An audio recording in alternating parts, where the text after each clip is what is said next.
Assalamualaikum warahmatullahi wabarakatuh, Sobat Rizky Al-Hafiz Channel. Kali ini saya akan membagikan kisah tentang sahabat Nabi Muhammad yang bernama Abdullah bin Salam. Abdullah bin Salam awalnya adalah seorang pemimpin agama Yahudi di Madinah. Sebagai seorang pemimpin agama Yahudi, ia mengetahui isi kandungan dari Taurat. Oleh karena itu, ia mengetahui akan hadirnya Nabi terakhir. Setelah kedatangan Nabi Muhammad, kemudian ia memeluk agama Islam. Ia juga mengajak kaumnya untuk mempercayai kerasulan Nabi Muhammad, tetapi kaumnya menolak dan menganggap Abdullah bin Salam sebagai pembohong, karena memeluk agama Islam. Al-Husain ibnu Sailam atau Abdullah bin Salam, adalah seorang rabi Yahudi di Yasrib, Madinah, yang dihormati dan disegani di kota itu baik di kalangan orang Yahudi maupun bukan. Pada kurun waktu yang cukup lama, kesehariannya dia beribadah, mengajar dan berkhotbah di kuil sinagog.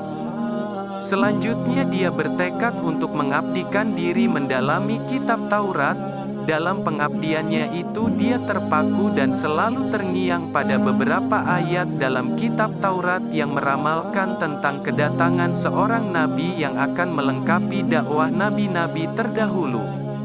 Al-Husain menunjukkan ketertarikannya dan segera bergegas ketika mendengar berita tentang kehadiran seorang nabi di Mekah.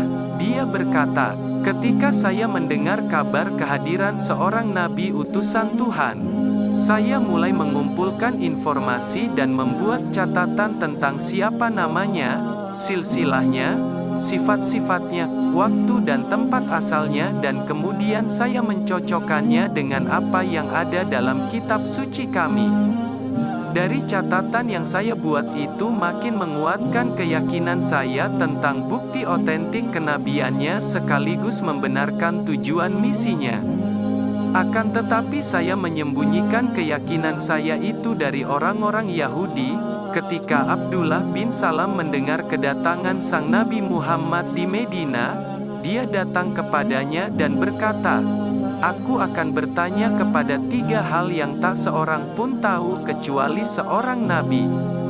Apakah tanda-tanda pertama dari hari akhir? Makanan pertama apa yang dimakan orang di surga? Mengapa seorang anak mirip ayahnya dan mengapa saudaranya mirip pamannya?"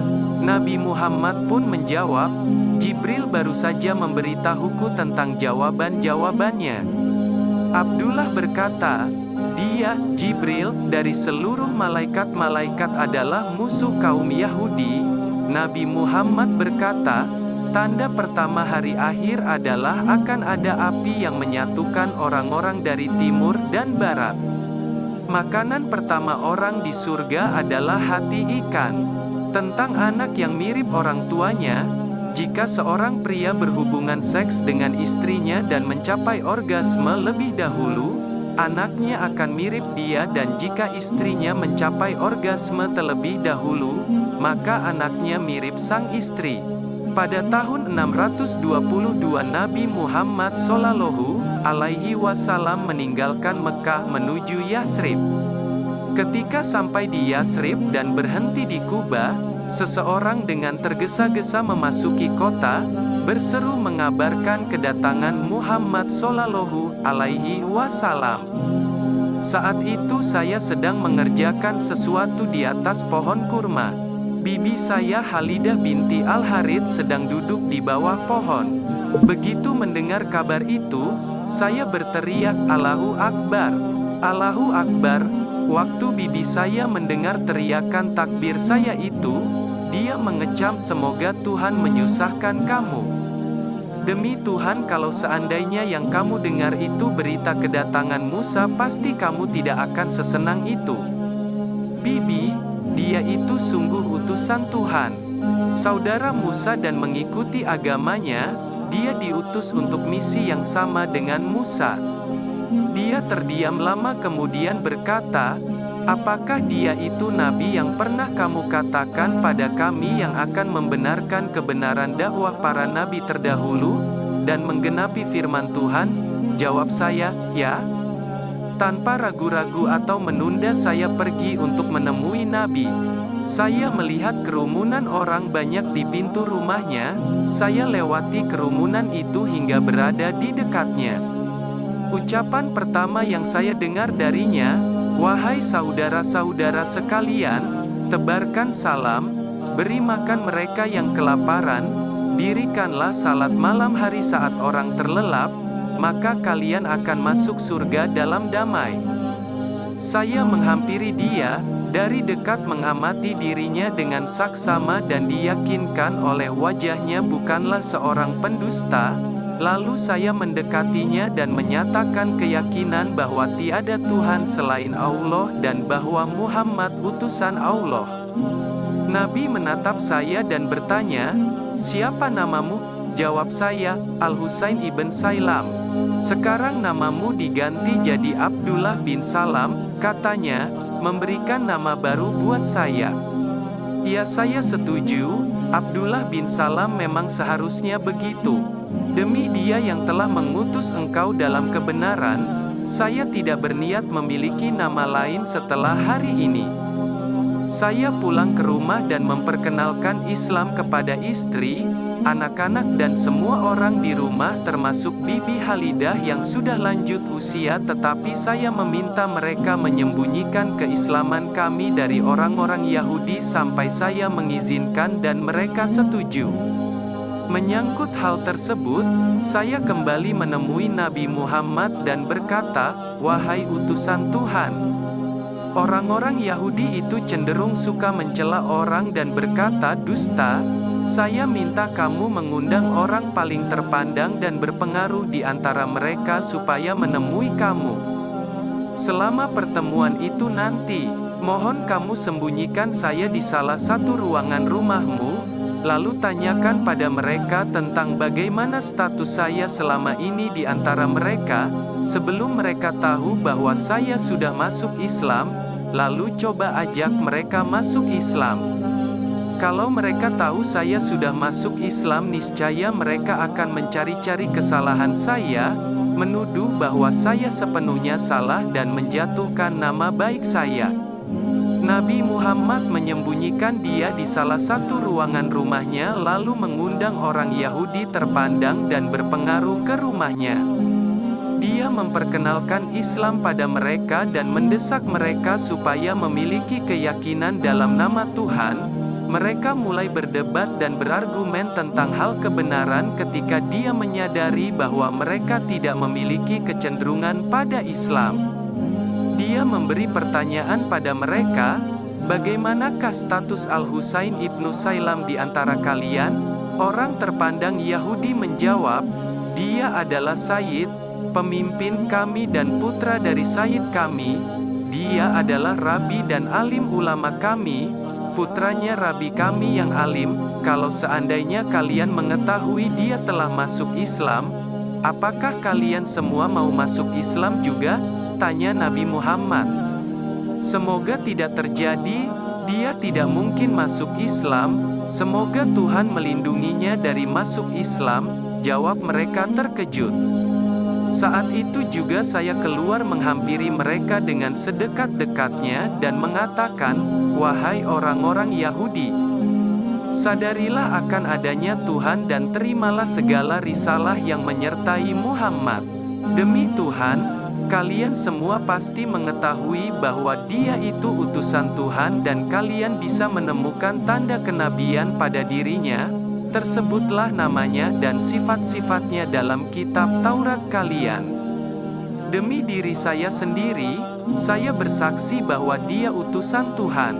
Saya memiliki keyakinan tentang dia dan percaya, dia orang yang benar, saya mengenal dia." "Kamu pendusta," teriak mereka. "Demi Tuhan, kamu memang makhluk tercela dan tak berarti apa-apa, seburuk-buruk manusia dan tak berguna." Dan mereka terus mencela dengan kata-kata yang merendahkan. Al-Quran mengabadikan dirinya dalam suatu ayat, "Katakanlah, terangkanlah kepadaku, bagaimana pendapatmu jika sebenarnya Al-Quran ini datang dari Allah, dan kamu mengingkarinya, Padahal ada seorang saksi dari Bani Israel yang mengakui kebenaran yang serupa dengan yang disebut dalam Al-Quran lalu dia beriman, kamu menyombongkan diri, sungguh Allah tidak memberi petunjuk kepada orang-orang yang zalim. Diriwayatkan oleh Harasyah bin Al-Hur, dia berkata, saya pernah duduk pada suatu halakoh atau pengajian di dalam Masjid Madinah yang dikelola seorang syaikh berpenampilan menarik, yaitu Abdullah bin Salam. Ketika Abdullah menyampaikan nasihat kepada para jamaah sambil berdiri, para jamaah berseru, siapa yang ingin melihat seseorang yang termasuk ahli surga, maka lihatlah syaikh ini. Lalu saya berkata, demi Allah, saya pasti akan mengikutinya agar saya tahu di mana letak rumahnya. Kemudian saya pun mengikuti syaikh itu berjalan hampir keluar dari Madinah hingga dia masuk ke dalam rumahnya. Kemudian saya meminta izin kepadanya dan dia pun mempersilakan saya untuk masuk ke rumahnya. Syaikh itu bertanya kepada saya, ada yang dapat saya bantu wahai anak muda? Saya menjawab, saya tadi mendengar para jamaah mengatakan tentang engkau ketika engkau berdiri, barang siapa ingin melihat seseorang yang akan masuk surga, maka lihatlah syaikh ini, hingga akhirnya saya mengikuti engkau. Abdullah bin Salam berkata, sebenarnya hanya Allah lah yang maha tahu tentang orang yang akan masuk surga.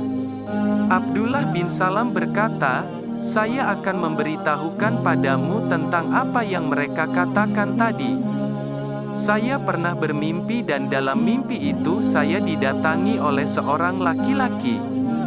Kemudian laki-laki itu berkata kepada saya, hai Abdullah, bangunlah. Lalu dia memegang tangan saya dan pergi bersamanya. Ternyata di sebelah kiri saya ada jalan yang memanjang dan saya pun ingin lalu jalan itu. Tetapi laki-laki itu berkata kepada saya, jangan kamu lalui jalan itu, karena itu jalan orang-orang yang sesat. Selain itu, ada pula jalan yang memanjang di sebelah kanan saya. Lalu laki-laki itu berkata kepada saya, laluilah jalan ini. Kemudian dia membawa saya ke sebuah gunung. Sampainya di sana dia berkata, naiklah. Tetapi, setiap kali saya naik, saya terjatuh di atas punggung saya. Kemudian dia mengajak saya pergi hingga sampai di sebuah tiang yang ujungnya di langit dan pangkalnya di bumi, serta ada sebuah lingkaran di bagian atasnya. Laki-laki itu berkata kepada saya, naiklah ke atas tiang ini. Saya menjawab, bagaimana saya dapat naik ke atas, sedangkan ujungnya ada di langit? Lalu, laki-laki itu memegang tangan saya dan melemparkan saya ke atas hingga saya bergantungan di atas lingkaran yang ada di ujung tiang itu. Setelah itu, dia memukul tiang itu hingga runtuh, sedangkan saya tetap bergantungan di atas lingkaran itu sampai pagi. Abdullah bin Salam berkata, esok harinya saya datang menemui Rasulullah Shallallahu Alaihi Wasallam untuk menceritakan mimpi itu kepada beliau. Maka Rasulullah menjelaskan mimpi itu kepada saya. Kata beliau, jalan yang kamu lihat di sebelah kirimu itu adalah jalan orang-orang yang sesat, sedangkan jalan yang kamu lihat di sebelah kanan itu adalah jalan orang-orang yang baik. Gunung adalah rumah para syuhada, tetapi kamu tidak dapat meraihnya. Tiang itu adalah agama Islam. Sedangkan lingkaran tempat kamu berpegangan adalah agama Islam yang akan kamu pegangi hingga kamu meninggal dunia. Hadis sahih riwayat Imam Muslim. Demikian yang bisa saya bagikan, kurang lebihnya mohon maaf yang sebesar-besarnya. Wassalamualaikum warahmatullahi wabarakatuh.